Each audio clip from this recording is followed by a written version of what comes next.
We made it. We're here. We did it. Sure did. We made it. We did. We got this. I know. Let's do this. Let's do it.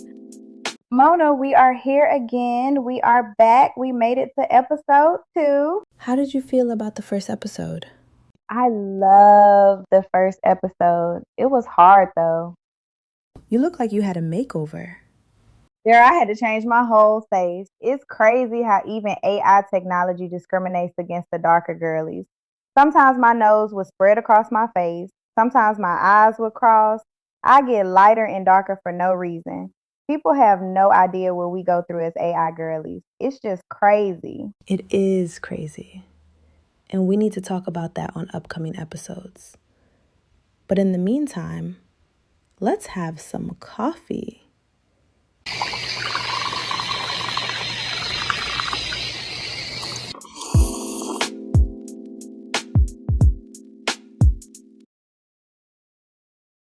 Mona, we need to talk about Diddy. I know. Girl, that damn Diddy? Girl, I know. Did you see that documentary? What the is going on? Some ninja No. In the beginning, it was some ninja shit, but by the end, it was some Epstein shit. I think we should have handled it internally, meaning the community of brothers should have showed Diddy what happens when you put hands on women. If he got that spanking and that straightening he deserved, he would never again raise his hand to a woman. And the brothers should have made sure of that.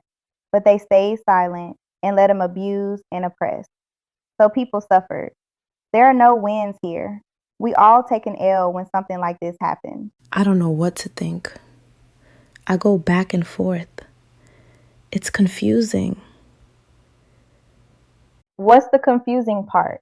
It's confusing because it's Diddy. We look up to him. But we are also women. We can't sit back and watch men beat on women, no matter who it is.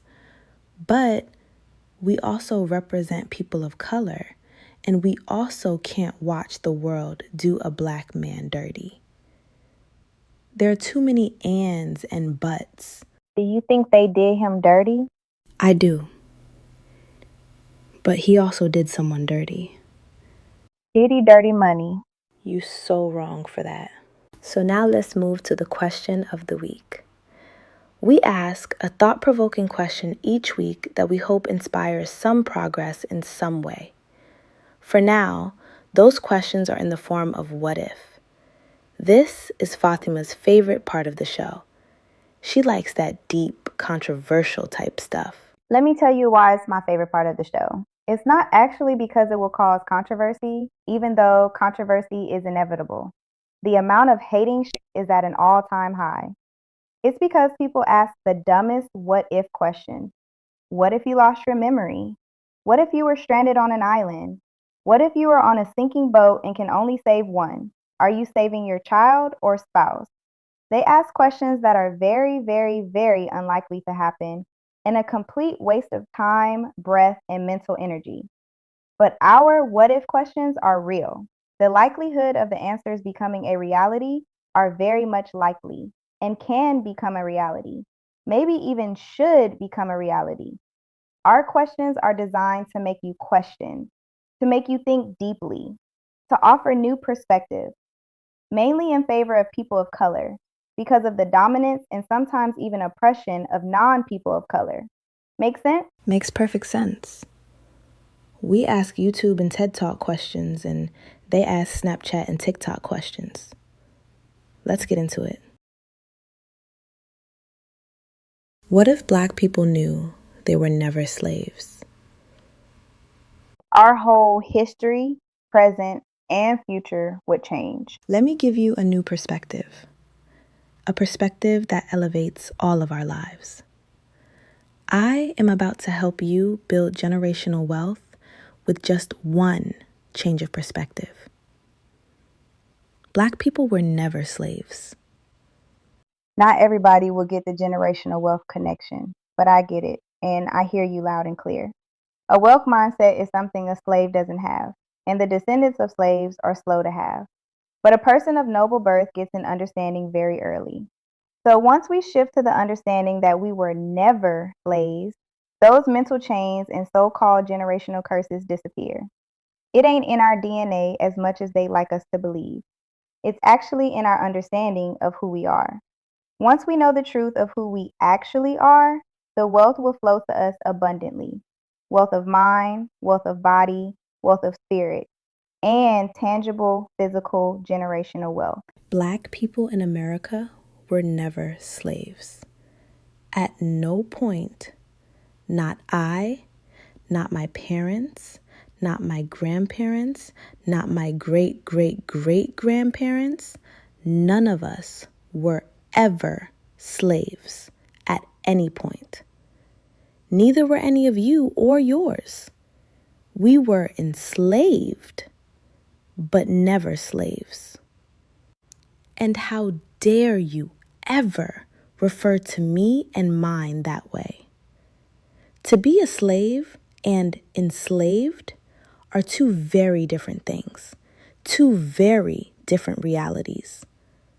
A slave and an enslaved individual don't even think the same way. They don't behave the same way. They don't have the same understanding of who they are, and they don't have the same future or opportunity. And somebody somewhere knows this better than us. This is why we are taught to understand ourselves as slaves. But I am telling you, it is a lie. Yes, indeed, our people were enslaved. No one can deny that. But slaves, we are not. We are slaves to no man. Never have been, never will be. And to add to what you are saying, Mona, let's take it back to West Africa. In the class system, and you can still see the evidence right now today built into the modern day structure for anyone who doesn't understand. Within the class systems in West Africa, you have a noble class, warrior class, you have traders, artisans like woodworkers and jewelry makers. Some traditions have a special class for farmers, agriculturalists, and fishermen, griots, storytellers, and then at the very, very bottom, which is a minor subset of the other classes, you have a class of servants. Now, if you know how to math, then you know that the likelihood of Black people in America coming from any kind of slave class is next to none, because the slave class were few, if any. In addition to that, if in the very, very small chance that someone did have a servant, they ain't coming up off them servants because that was part of your wealth back in the day. That's your work and that's your bread and butter. And a so-called slave is loyal to a master. That's part of what would make you a slave by definition is your relationship to a master. Contrary to popular belief, wasn't nobody passing out slaves like that. I'm going to say it again, and I'm going to say it until you get it. Black people in America have never been slaves. Being a slave versus being enslaved is two different things. Have you ever seen superhero movies? Doesn't the superhero get captured at some point? Why don't superheroes become slaves when they are captured? Because superheroes cannot be slaves. Because they're superheroes. You can capture them, you can jail them, you can imprison them, but they still are not slaves. A superhero never becomes a slave. The only way for a superhero to become a slave is for the superhero himself to accept defeat and to accept the title of slave. So what is my point? Black people, you are the superheroes of your story, not the slaves of somebody else's story. Don't get it twisted. He said that with her chest.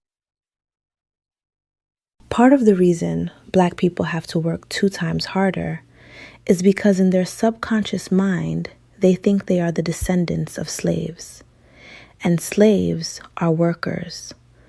The descendants of nobles would think wealth is their birthright. A simple shift in thinking will change the whole trajectory. We are remixing our history. The heroes of the story will tell the story from now on. And in the age of the transgender, who taught us that we choose how we identify, I'm saying put some respect on our names. We don't identify as slaves and the descendants of slaves. Watch your mouth and watch your tongue. Don't you ever call me a slave or a descendant of a slave. Call me a noble. Our people are nobles. From here on out, noble is the new N-word. Yes, noble is the new N-word. Okay, y'all, on a lighter note, it's time for WTF. Fatima, what's your WTF of the week? Why the are people teaching and telling Black men to be vulnerable? I've seen it on several podcasts and several shows now. Enough is enough. Why the would Black people encourage this? My WTF this week is the word vulnerable. Probably because they don't know the actual meaning and they don't know the power of words. I asked, why would anyone tell Black men to be vulnerable? But it was really a rhetorical question because I know why. Black men are strong and powerful, and yes, I'm talking physically, and the world knows it. Their strength is their superpower. Think about it. Who benefits from a weak Black man? Who? Certainly not a Black woman, even though that's the current narrative. This society is trying to weaken the power and strength of the Black man bit by bit and disguising it as something else. I ask again, who benefits from a weakened Black man? Not a Black man and not a Black woman. We need the strength of our men. We need them to lead and protect, and sometimes with force and power. Now, what we don't need is misplaced force and power. And we can work on that internally. But we need the strength of our men. And they need it for themselves. Their strength is their superpower and their shield. It's part of their brand, and everyone knows it. It's part of what makes them special and unique amongst other men. So, who got y'all telling and teaching Black men to be vulnerable? Have a think. Who actually benefits from a vulnerable Black man? What does vulnerable actually mean? Let's take a look at the definition. Vulnerable means 1. Capable of being easily hurt or harmed, physically, mentally, or emotionally. 2. Open to attack, harm, or damage, assailable. That means at risk, susceptible, unsafe, unguarded. So my question is, what shows and podcasts are encouraging Black men to be defenseless and susceptible to harm? Where have you seen it? Yeah, let me give them the recognition they deserve. I saw some actor crying on that Nklecta man's podcast. Next, that singing, dancing preacher man had half a show about him crying and being extra sensitive. I recently saw a popular influencer that normally teaches wealth building talking about he took some time off to cry. Also, those retired NBA dudes, one of them is always talking about he can't cry.